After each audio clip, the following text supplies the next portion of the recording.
Olá pessoal, estamos aqui então para mais uma videoaula em que o nosso conteúdo central é o estudo do tráfego.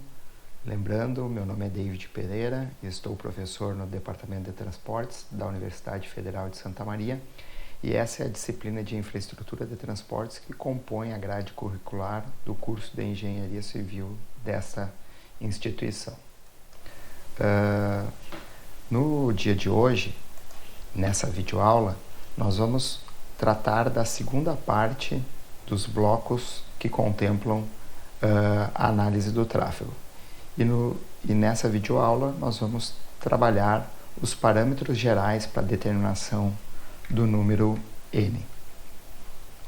Na aula passada, vocês lembram que a gente chegou à definição do que vem a ser o número N, que é o número de dimensionamento, em que ele representa o potencial destrutivo de todas as configurações, quer sejam de cargas ou de geométricas de eixos, que trafegarão na rodovia ao longo do período de projeto. E isso é expresso em termos de eixo padrão, de número de repetições equiparáveis ou equivalentes do eixo padrão. E o nosso eixo padrão, só para reforçar, é o eixo simples de rodas duplas, com 80 kN ou 8,2 toneladas de carga e tendo a pressão de inflação dos pneus igual a 0,55 MPa ou 80 libras por polegada quadrada. Isso nós tínhamos já visto, além de outros conteúdos, na aula anterior. E por que é importante o estudo do tráfego? Só lembrando, o estudo do tráfego ele é fundamental para a gente determinar as cargas ou o potencial agressivo do nosso tráfego, e isso vai condicionar uma estrutura mais ou menos robusta para que a gente tenha um pavimento capaz de suportar e ofertar segurança e conforto para os usuários ao longo do período de projeto.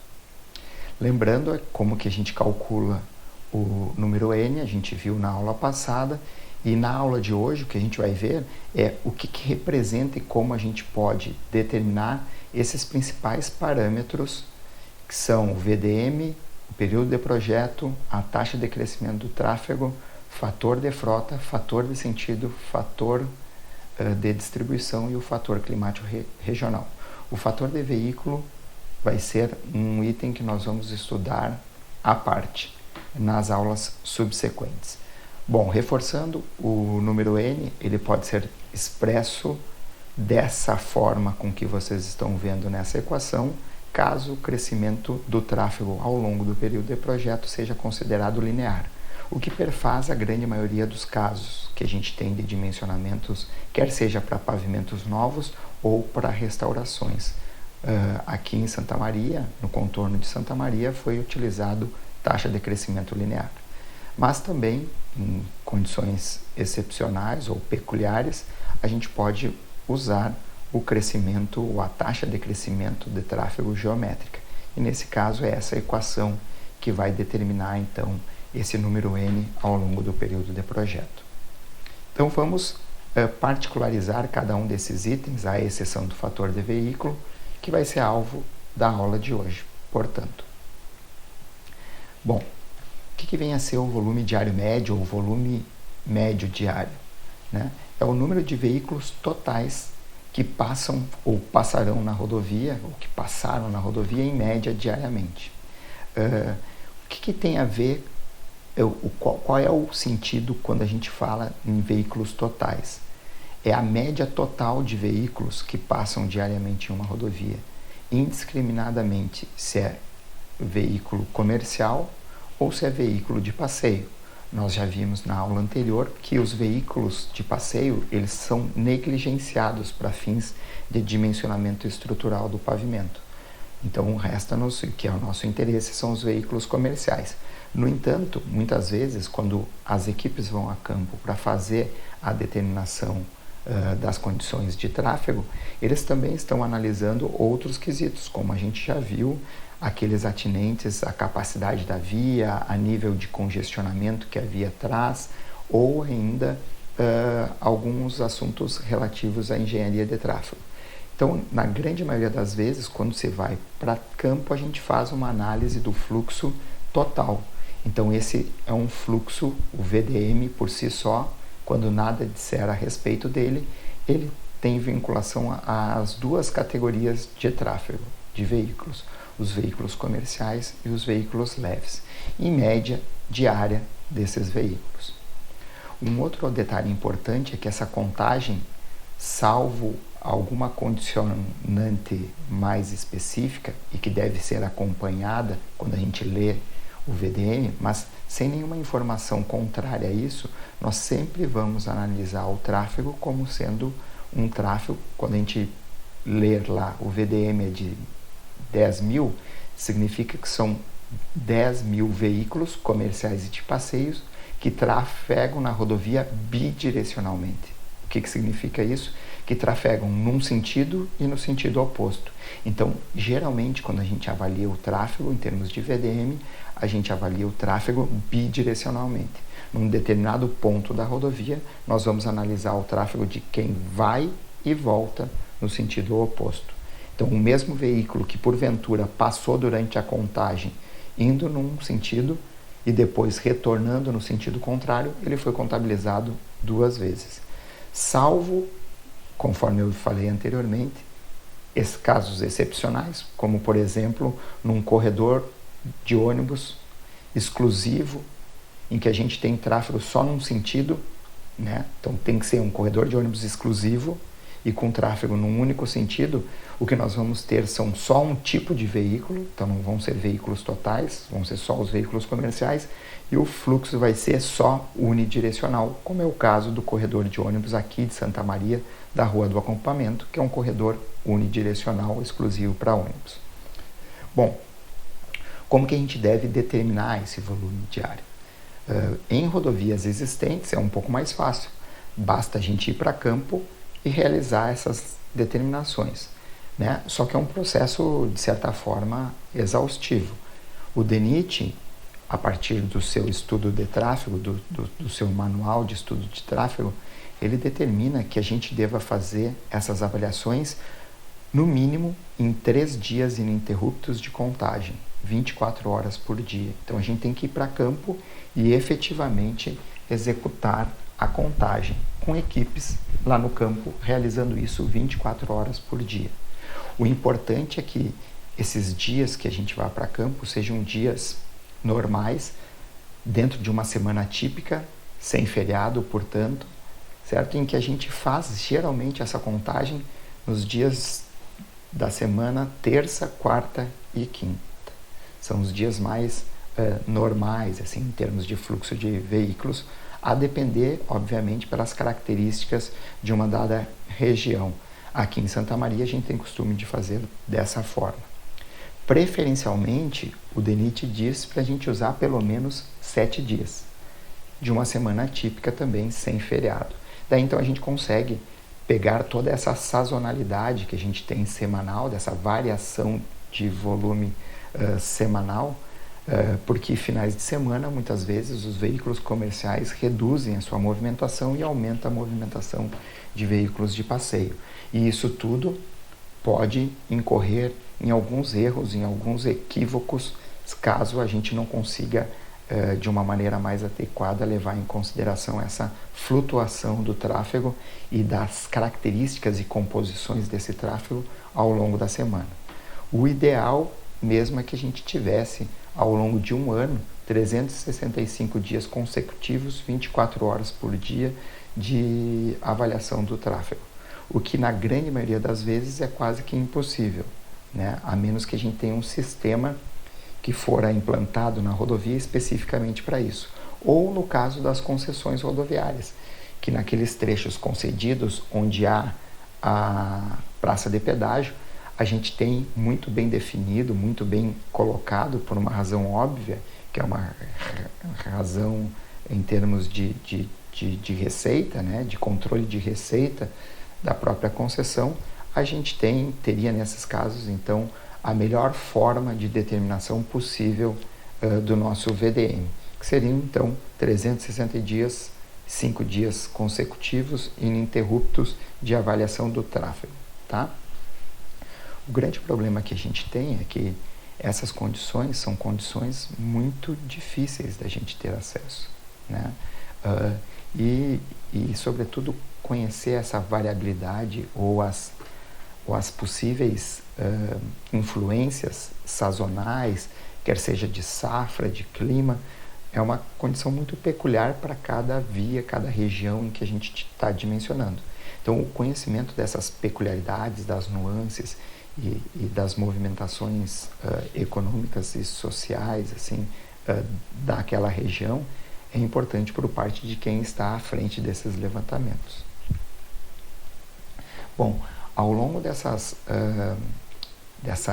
avaliações, quer seja qualquer uma daquelas três estipuladas pelo DENIT, nós temos que classificar os veículos que trafegam na rodovia. E nós precisamos discretizar, então, não simplesmente pegar a contagem volumétrica, que seria simplesmente chegar num determinado número de VDM. O VDM daquela via é de 10 mil veículos. Eu preciso ainda saber, dentro desses 10 mil veículos, quantos veículos são automóveis, quantos são utilitários leves, portanto, veículos leves, né?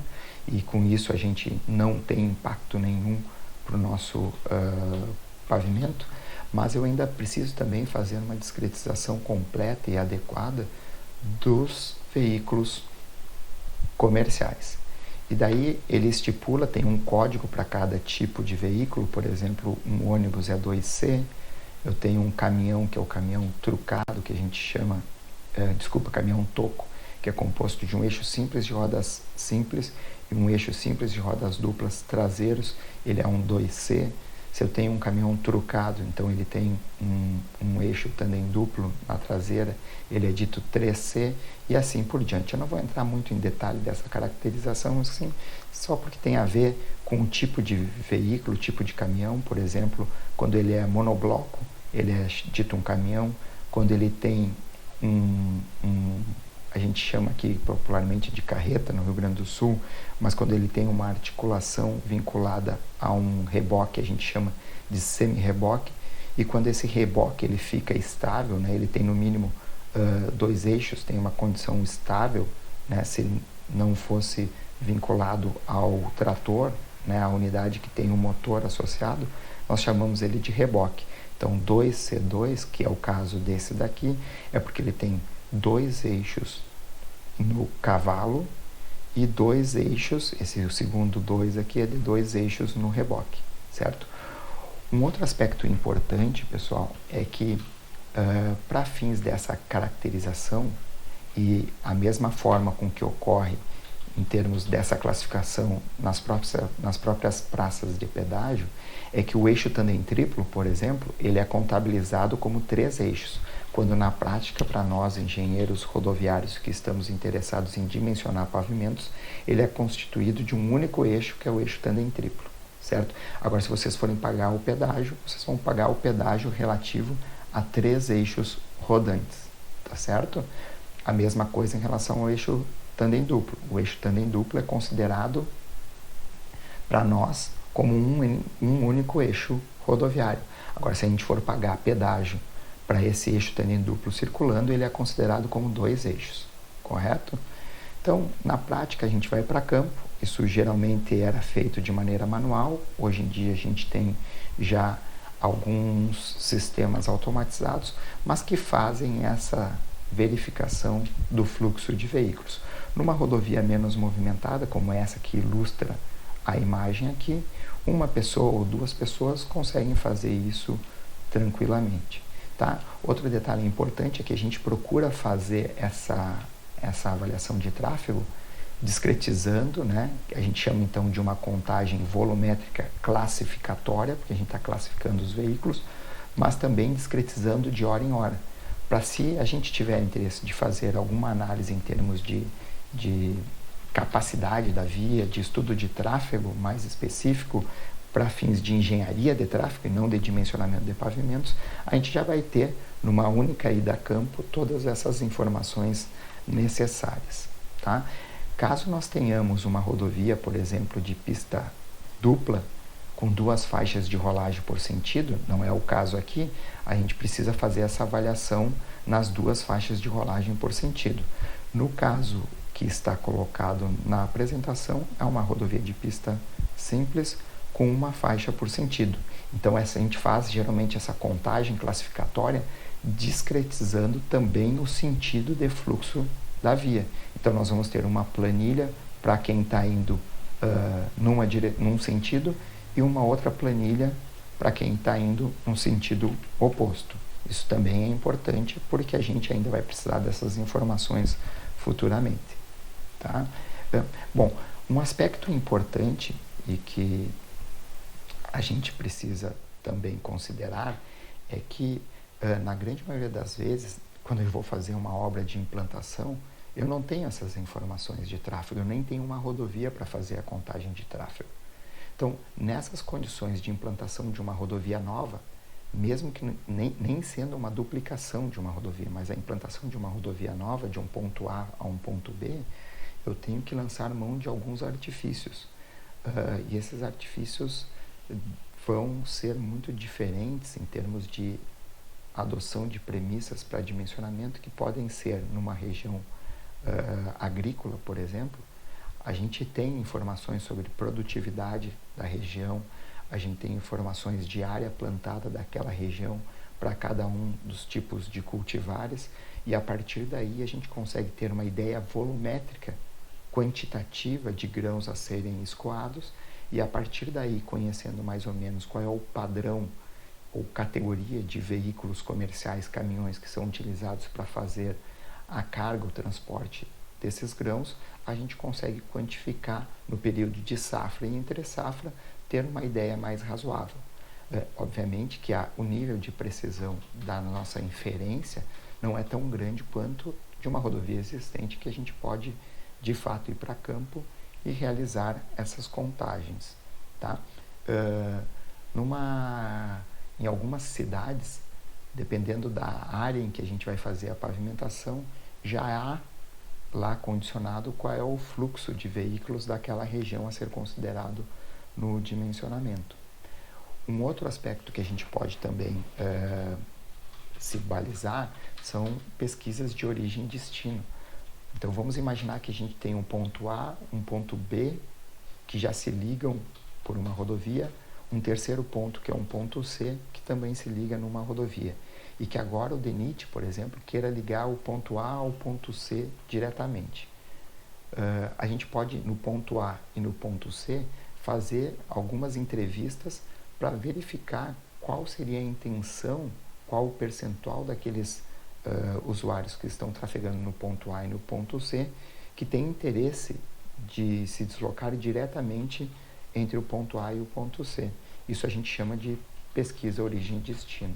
Com base nisso, a gente tem um percentual do fluxo já existente, que é o fluxo de A para B e de B para C, que vão se deslocar preferencialmente nessa nova rodovia. Isso a gente pode fazer caracterizando tanto o tráfego leve quanto principalmente o tráfego pesado, que vai dar luz à determinação do número N e ao dimensionamento estrutural do nosso pavimento. Bom, então observem que essa condição é uma condição que nem sempre é muito fácil. E eu costumo dizer que dimensionar pavimento é muito mais trabalhoso na etapa de montar o quebra-cabeça do que efetivamente na hora da gente dimensionar, sentar e dimensionar o pavimento. Pegar as premissas, ter acesso a esses dados necessários ao dimensionamento é extremamente mais trabalhoso e oneroso, até assim por se dizer, do que o próprio ato de dimensionar o pavimento. Um outro aspecto importante, pessoal, que eu trago aqui é a questão de que durante o tráfego do veículo na faixa de rolagem, conforme vocês podem ver aqui, nem sempre o veículo ou o eixo comercial ele vai trafegar no mesmo ponto. Sempre há uma certa oscilação lateral, mas observem, eu estou falando de uma oscilação lateral dentro da faixa de rolagem daquele veículo. Eu não estou dizendo que ele vai trocar de uma faixa para outra, não é isso. É dentro da mesma faixa de rolagem há uma certa oscilação por onde trafega o veículo. Tá? E essa oscilação talvez fique mais ilustrado, melhor ilustrado, nessa imagem aqui. Observem o caminhão trafegando na mesma faixa de rolagem. Ora ele se distancia do eixo, ora ele se aproxima do eixo, aqui num caso mais escrachado em função da condição de superfície da malha viária, que não era melhor, mas ele vai oscilando lateralmente dentro dessa faixa de rolagem. E isso acontece mesmo em condições mais adequadas, em termos de pavimentação. Por que isso ocorre? Né? Isso ocorre por uma certa tendência que o motorista tem em não conseguir manter o alinhamento perfeito ao longo de todo o trajeto, em função da curva, em função de uma direção mais defensiva. Quando vem um veículo no sentido contrário, ele tende a se deslocar lateralmente para se afastar do veículo que circula no sentido contrário a ele. Bom, a isso nós chamamos de distribuição lateral do tráfego na faixa de rolagem. Só que esse é um aspecto de extrema dificuldade de ser considerado, e nós aqui no Brasil, nós não levamos em consideração esse aspecto. Nós consideramos e temos como padrão usarmos ou adotarmos uma operação com fluxo canalizado. O que vem a ser esse fluxo canalizado? Nós vamos observar e imaginar que todos os veículos comerciais, sobretudo os eixos, vão trafegar sempre solicitando o mesmo ponto da seção transversal do pavimento. O que aconteceria se a gente não considerasse isso? Na verdade, haveria um deslocamento lateral dos veículos e, ora, o pavimento iria ser solicitado num ponto, ora no outro, o que geraria uma degradação ou uma redução da velocidade de degradação do pavimento, uma vez que os veículos não iriam operar sempre no mesmo ponto. O que nós estamos falando aqui é que cada operação corresponde a uma cobertura. Cada operação de um veículo comercial, ele vai solicitar obrigatoriamente o mesmo ponto, que vai ser aquele ponto na seção transversal do pavimento, que os problemas, por exemplo, decorrentes de fadiga no revestimento asfáltico vão acontecer. Na prática não é bem assim. Na prática tem uma certa oscilação lateral e cada operação do veículo não corresponde a uma cobertura. Vamos entender o que vem a ser uma cobertura, né? Isso aí talvez seja um aspecto importante. Vamos imaginar que a gente tenha vamos fazer uma analogia com um processo de compactação do revestimento asfáltico. Eu estou executando um pano da largura da faixa de rolagem, 3,6 metros. E o rolo compactador ele não tem 3,6 metros. Ele vai ter que fazer inúmeras passagens de ida e volta, que a gente chama de operações, para poder compactar a largura total de 3,6 metros. E isso ocorre em função dessa diferença da largura do rolo e da faixa de rolagem. Então ele vai precisar várias operações para provocar uma cobertura, que é a compactação de toda a seção transversal, certo? Diante disso, pessoal, é mais ou menos o que aconteceria. Então, a gente tem, por exemplo, para um eixo simples de rodas duplas, isso aqui é alguns estudos que a gente encontra na literatura, que o eixo simples de rodas duplas, por exemplo, de 91 kN a 136 kN, ele tem mais ou menos 2,37 operações para efetivamente solicitar o mesmo ou toda a seção transversal disponível para esse eixo na faixa de rolagem. Então, na prática, quando a gente usa fluxo canalizado, nós estamos fazendo uma simplificação que vem a favor da segurança no dimensionamento, uma vez que os veículos sempre vão se deslocar lateralmente. O importante salientar é que essa simplificação ela é feita por uma questão de dificuldade, de fato, da gente avaliar essas condicionantes, e vai nos gerar um certo nível adicional de segurança no nosso dimensionamento. Mas essa relação de cobertura em número de operações, ela varia conforme a geometria do eixo, a largura da faixa de rolagem, obviamente, e também com a carga com que o eixo está transitando. Tá? Então, torna o processo muito complexo e a gente acaba não levando em consideração nas normativas vigentes no Brasil para dimensionamento estrutural de pavimentos novos ou restaurados. Bom, dando sequência, a gente tem ainda que levar em consideração a taxa de crescimento do tráfego. Bom, ela tem que ser linear ou geométrica, essa é uma determinação, é uma premissa do projetista que fundamenta tanto a forma de crescimento quanto o valor da taxa de crescimento do tráfego com base em alguns dados históricos, quando disponíveis, mas também tenta-se fazer algumas extrapolações em função, sobretudo, do cenário econômico. Então, a gente tinha até 2007 os projetos trabalhando com algo próximo de 1 a 1,5% ao ano de taxa de crescimento linear. Tá? Atualmente, a gente pode adotar esses mesmos valores de 1,5% ao ano. Tá? Antigamente, quando a gente teve assim, um período em que a economia aparentemente estava caminhando bem, alguns projetos saíram do DENIT, do DAER, com percentuais de 3% ao ano. O fato é que essas extrapolações elas são necessárias serem feitas e geralmente a gente tem uma série de estudos sociais e econômicos de equipes multidisciplinares que dão apoio até que a gente chegue a um valor a ser assumido no projeto condizente com o nosso passado e com o que a gente tem ainda de perspectiva futura em termos de crescimento econômico e de movimentação social. A universidade, por exemplo, ela observou um crescimento muito grande do número de alunos entre 2004, 2005 até 2010, mais ou menos 2012.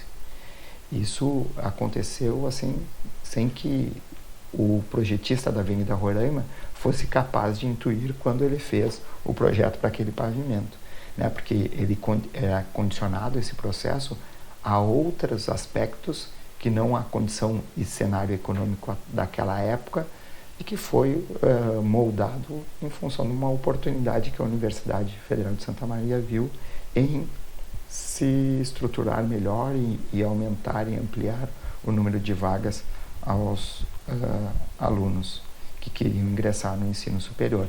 Essa é uma característica peculiar que dificilmente a gente, quando projeta, vai ter essa informação e já levar ela em consideração na determinação da taxa de crescimento do tráfego. Então, esse é um aspecto importante, mas também de extrema dificuldade de obtenção.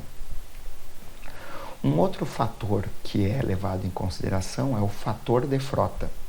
Depois eu vou trazer um exemplo mais ilustrativo que é capaz de tornar mais simples a compreensão desses fatores.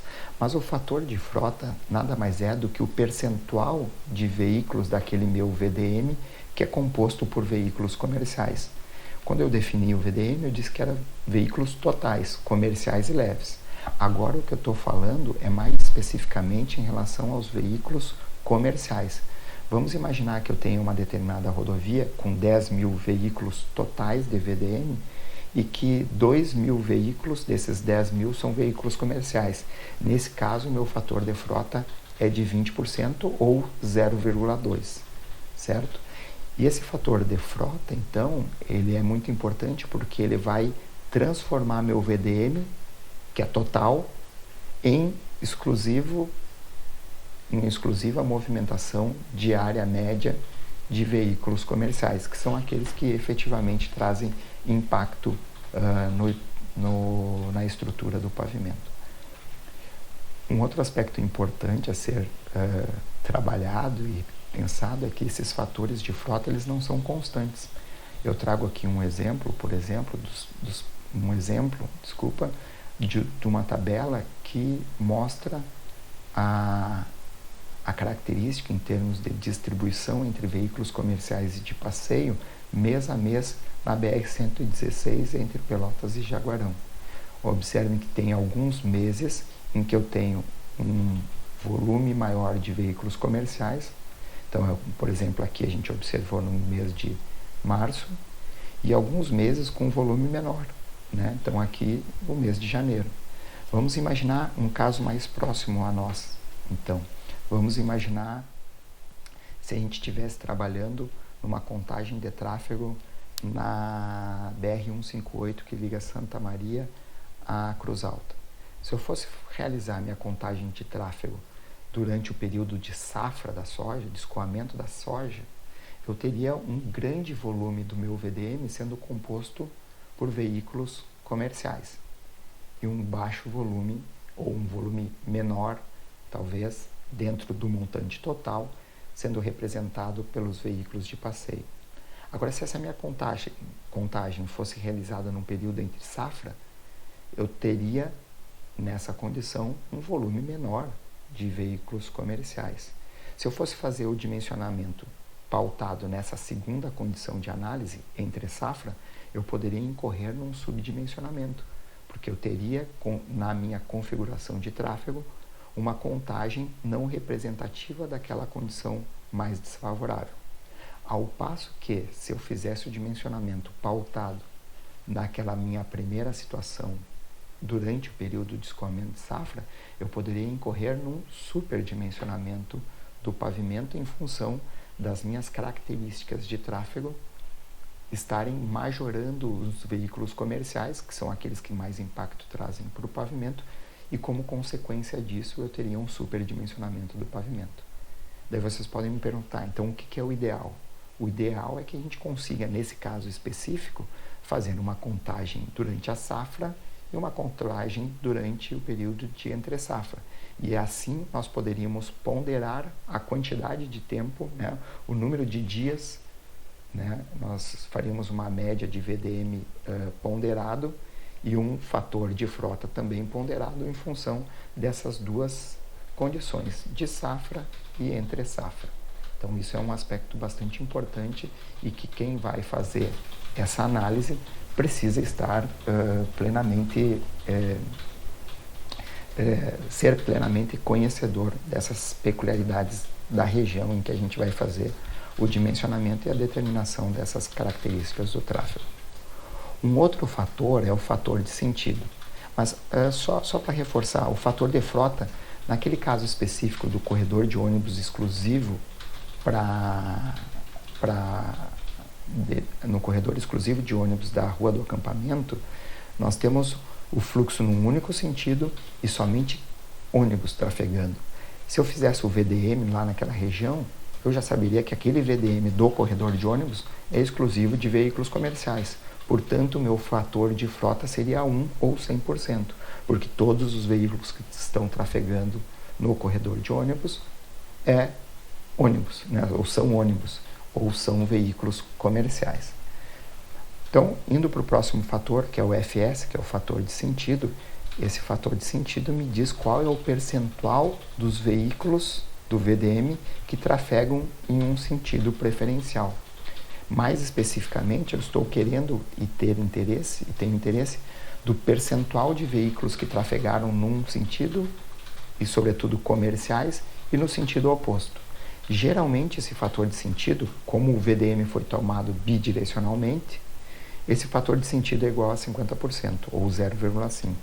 O que significa dizer que todos os veículos comerciais que trafegaram num sentido, eles também trafegam em igual número no sentido oposto. Isso pode não ser verdade no primeiro dia, vamos imaginar que nós sejamos um motorista de caminhão, estou levando a safra de soja para Rio Grande, e a contagem foi feita hoje, no dia que eu passei indo para Rio Grande. Talvez eu retorne só no dia subsequente, que porventura a contagem já foi finalizada. No entanto, certamente outros fizeram o sentido oposto e não foram levados em consideração quando foram para o Porto de Rio Grande, de tal sorte que essas coisas se compensam, né? A menos que a gente tenha uma condição de tráfego muito específica, o nosso fator de sentido tende a ser, quando o tráfego é tomado bidirecionalmente, 0,5, fator de sentido.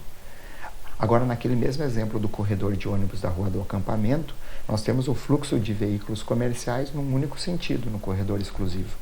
Então, nesse caso, o fator de sentido seria unitário, de igual forma ao fator de frota, porque todos os veículos que trafegam no corredor de ônibus são veículos comerciais.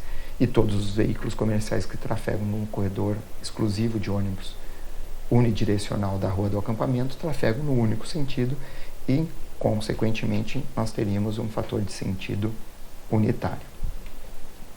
Nós temos ainda um outro fator, que é o fator climático regional. E esse fator climático regional ele era muito considerado no passado e hoje ele está em desuso.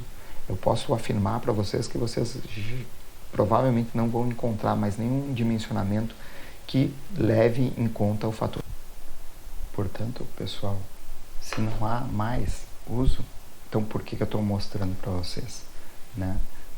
Porque antigamente o pessoal não conseguia fazer uma avaliação e caracterização mais apropriada dos materiais, sobretudo aqueles materiais mais sensíveis à umidade, como os solos, e eles acabavam incorporando um fator de segurança no tráfego, que era esse fator climático regional em função da média anual de precipitação pluviométrica.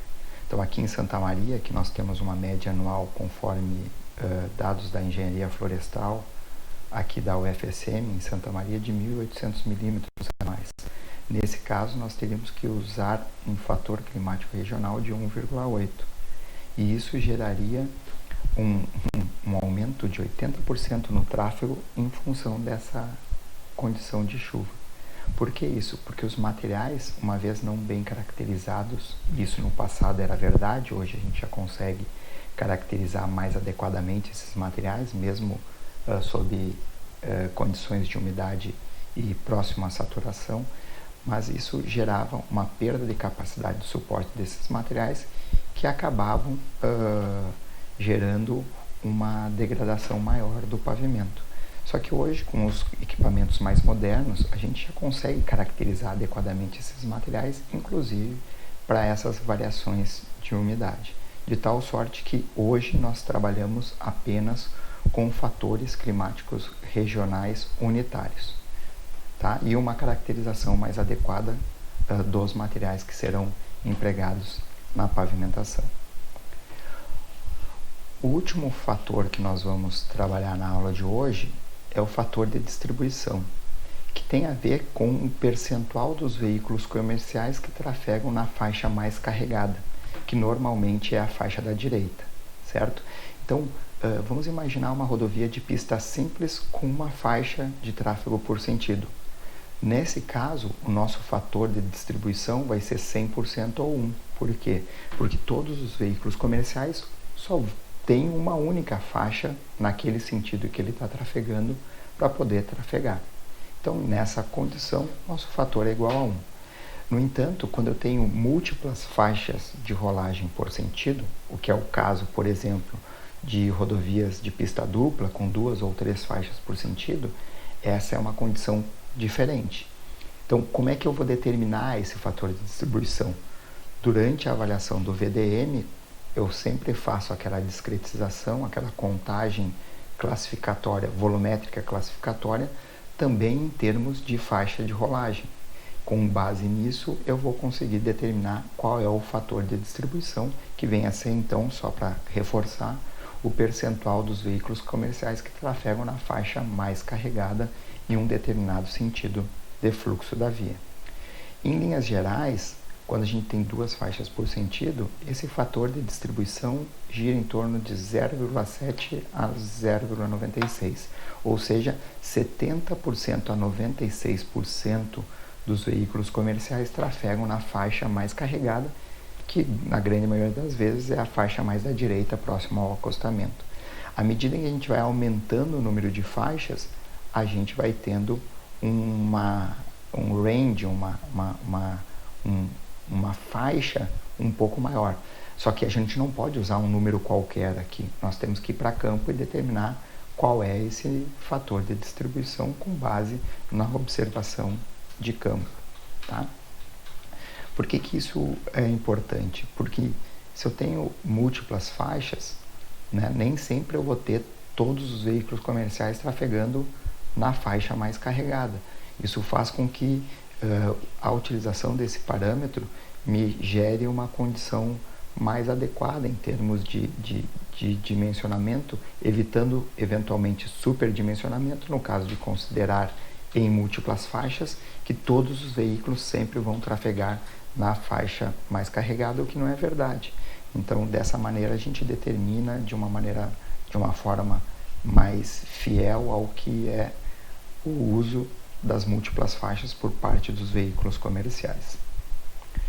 Então, pessoal, só para a gente finalizar, assim, de uma maneira mais ilustrativa, tá? O que nós fizemos até então? Vamos imaginar que a gente tenha um total de veículos numa rodovia de pista dupla, com 2 faixas por sentido, então aqui embaixo indo para a direita da tela, em cima indo para a esquerda da tela, nós temos uma infinidade de veículos. O que nós temos aqui? Nós temos, na prática, aquele produto dos nossos VDM que foi majorado em função do nosso período de projeto e da taxa de crescimento do tráfego. O nosso VDM é um VDM bidirecional. O VDM foi observado considerando todos os tipos de veículos que trafegam pela rodovia. Quando eu tenho isso e multiplico pelo meu fator de frota, o que eu tenho é simplesmente o número total de veículos, né, previstos de trafegarem na minha rodovia ao longo do período de projeto. Mas que veículos esses? Isso que é importante, são só os veículos comerciais, né? Uma vez que eu peguei a totalidade dos veículos que irão trafegar na rodovia, o projetar, a nossa perspectiva de veículos totais que irão trafegar na rodovia, ao multiplicar pelo fator de frota, que é o percentual do nosso VDM constituído de veículos comerciais, o que eu fico aqui é simplesmente com o número total de veículos comerciais. No momento que eu multiplico pelo meu fator de sentido, eu já tenho a totalidade de fluxo de veículos num único sentido. Beleza? No momento que eu multiplico ainda pelo meu fator de distribuição, agora eu tenho a integralidade dos veículos comerciais que trafegam num único sentido na faixa de rolagem mais carregada. E é para esse fluxo de veículos que trafegam na faixa mais carregada é que eu devo executar o meu dimensionamento estrutural do pavimento, na faixa mais carregada. Então, é a totalidade de veículos comerciais que trafegam na faixa mais carregada. Esse é um número importante para mim. Isso é o que vai me caracterizar posteriormente o meu número N, que vem a ser o número total de eixos de eixo padrão, de operações equivalentes do eixo padrão, que trafegam ao longo de todo o período de projeto na faixa mais carregada do meu pavimento, certo? Bom, só que para fazer isso, essa transformação, transformar a totalidade de veículos comerciais em eixo padrão, conforme vocês estão vendo na ilustração da imagem, eu preciso de um fator que eu não vi ainda e não vai ser alvo da aula de hoje, que é o fator de veículo. E isso vai ser alvo das nossas próximas aulas. Mas antes eu vou precisar entender da onde que surgiu esse conceito embutido no fator de veículo, que é o fator de equivalência de carga, que é algo que é capaz de transformar esse meu fator de veículo, a totalidade dos veículos comerciais, em operações equivalentes do eixo padrão. Só lembrando, o eixo padrão é o eixo simples de rodas duplas de 80 kN e uma pressão de inflação dos pneus de 0,55 megapascal. Então, pessoal, o que a gente tem até agora é a quantidade total de veículos comerciais que vão trafegar na faixa mais carregada. Exatamente isso que a gente colocou aqui. Multiplicando todos os meus fatores de VDM, conforme as equações apresentadas no início, período de projeto, taxa de crescimento do tráfego, fator de frota, fator de sentido e fator de distribuição. O que eu preciso agora é calcular, é aprender como determinar esse fator de veículo para poder transformar a integralidade dos veículos comerciais que trafegarão na rodovia ao longo do período de projeto na faixa mais carregada em relação ao eixo padrão. E isso vem a ser o meu número N, o número de operações equivalentes do eixo padrão sobre a faixa mais carregada ao longo do período de projeto P, considerando uma taxa de crescimento T do tráfego, que pode ser tanto linear quanto geométrica. Mas antes de nós conseguirmos conceituar o fator de veículo, nós precisamos compreender um fator que é chamado fator de equivalência de carga, que foi desenvolvido pela Ashur Road Test. E exatamente esse experimento da Ashur Road Test é que vai ser foco da nossa próxima videoaula. Então, só fazendo uma revisão rápida do que a gente viu na aula de hoje, nós vimos os parâmetros que são grande parte dos parâmetros que são levados em consideração para que nós possamos, para que a gente possa então definir o número N, que é o nosso número de dimensionamento, nosso número capaz de representar o tráfego.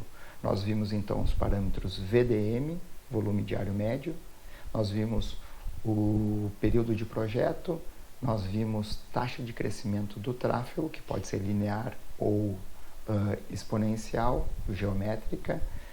Nós vimos os fatores de sentido, fator de distribuição, o fator de frota e o fator climático regional que está em desuso, ficando então para a próxima aula as avaliações e o entendimento do que foi a Ashur Road Test e também do fator de equivalência de carga e fator de veículo. Dessa forma, então, eu me despeço de vocês, esperando que vocês tenham compreendido o conteúdo repassado nessa videoaula. Espero contar com a presença de vocês nas próximas videoaulas sobre tráfego e fico à disposição, aqui vai meu e-mail, para dirimir eventuais dúvidas. Um grande abraço e fiquem bem.